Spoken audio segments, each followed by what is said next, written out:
Flags are everywhere, and they are a big deal. For some people, their national flag, for example, can be very important to them because it represents identity. But even if flags don't really tap into a special place in your heart, everybody has at least opinions about them. Here's why I'm interested in flags. Flags are a great example of simple design. Flags are in fact such a great design problem that if you understand the design of flags, what makes a good flag, what makes a bad flag, you can design almost anything. And we are in the design business, aren't we? Let me tell you what flag design can teach us about slide design. Welcome to SimplPoints.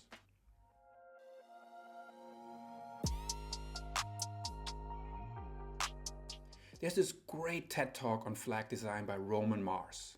See the link in the description, you gotta check it out. When watching him talking about flag design, I was eerily reminded on slide design. We can learn a lot about how we design slides by understanding how flags are designed. Let me walk you briefly through 5 design principles for flags demonstrated on the Chicago flag. When I lived in Chicago, I didn't even know what it stood for, but the flag was literally everywhere across the city. It's a great flag because it obeys simple design principles. According to Good Flag, Bad Flag, compiled by Ted Kay, good flag design follows the following guidelines. First, keep it simple. The flag should be simple enough that a child could draw it from memory. The Chicago flag consists of 2 horizontal light blue stripes on white background and 4 red stars in the middle.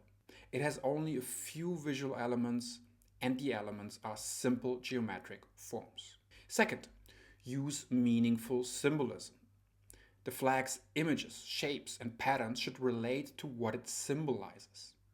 For the Chicago flag, the 2 blue stripes represent the 2 important bodies of water, the Chicago River and the Michigan Lake, and the 4 stars represent 4 major historical events critical to Chicago's identity. Third, use 2 to 3 basic colors. Limit the number of colors on the flag to 3, which contrasts well and come from a standard color set. The Chicago flag has 3 colors, white, blue, and red, creating strong contrasts. Fourth, no lettering, no seals. So no writing of any kind, no organizational seals either. The symbols alone should speak for themselves, and since you cannot read from the distance, text has absolutely no place on flags. If you need to write the name of what you are representing on the flag, your symbolism has failed. Fifth, be distinctive. When making a set of flags, make your flag different from other flags. Now, for those of you who have seen my videos before, this list should immediately set off your spider senses. These 5 principles for designing good flags are directly translatable into good slide design. Why is that? Well, both flags and slides are in the visual modality. Both the viewer of a flag and the viewer of a presentation needs to extract information in suboptimal reception situations, and both operate within very limited space. So let's look at these principles again for flags and apply them to slide design. First, keep it simple. The audience of a presentation has a limited amount of time to process the information on the slide. Using only a few elements and tying it to a simple message increases the chances that your audience understands and remembers the slide as well as the message. Use meaningful symbolism. We're not very often using deep symbolism on slides, but we do use visual elements to represent more complex concepts. Be it via analogy or example, we often ground abstract concepts in concrete experiences. We use icons to represent categories, and we use images to evoke emotional engagement. Like in flags, any visual element on your slide should fulfill a communicative function. If it does not, remove it. Use 2 to 3 basic colors. When we design slides, we're not bound to basic colors, and we're not constraining ourselves to only 2 to 3 colors. However, color principles apply to our slides as to flags. We want to have strong color contrasts that enable us to focus elements and de-emphasize others. We use them to guide the viewer's gaze through our slide And we also use them to represent identity when we, for example, have a branded slide deck that represents the colors of our company, for example. 4. No lettering or seals.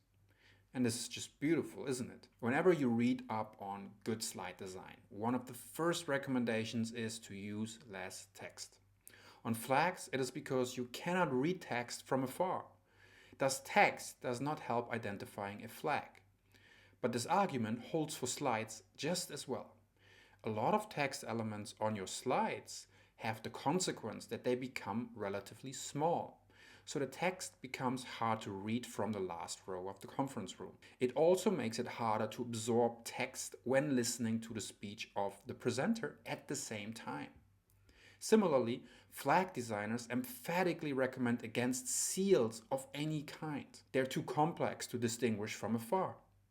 I have argued in one of my videos that logos on slides can be a distraction at best. If you design either flags or slides, avoid any type of seals or logos. 5. Be distinctive.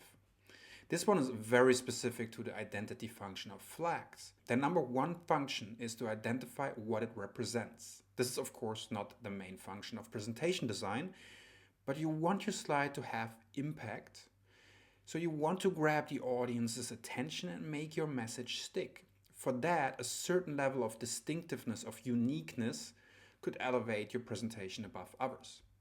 Don't get me wrong, a well-crafted slide deck that effectively brings home the main message will already naturally stand out. But there are degrees of freedom beyond that when choosing the look and the feel of your slide deck.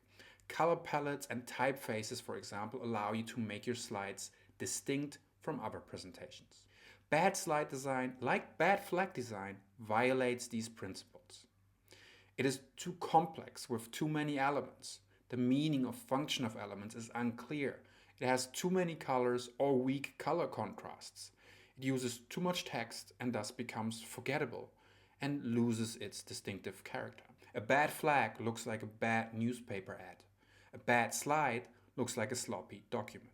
In his TED Talk, Roman Mars says that a well-designed flag can serve as an indicator that a city or country takes design seriously, creating a banner under which their citizens can face their challenges together. A well-designed presentation does not only manage to inform, to convince, and to engage your audience, it also signals that you care for the audience's needs when you communicate.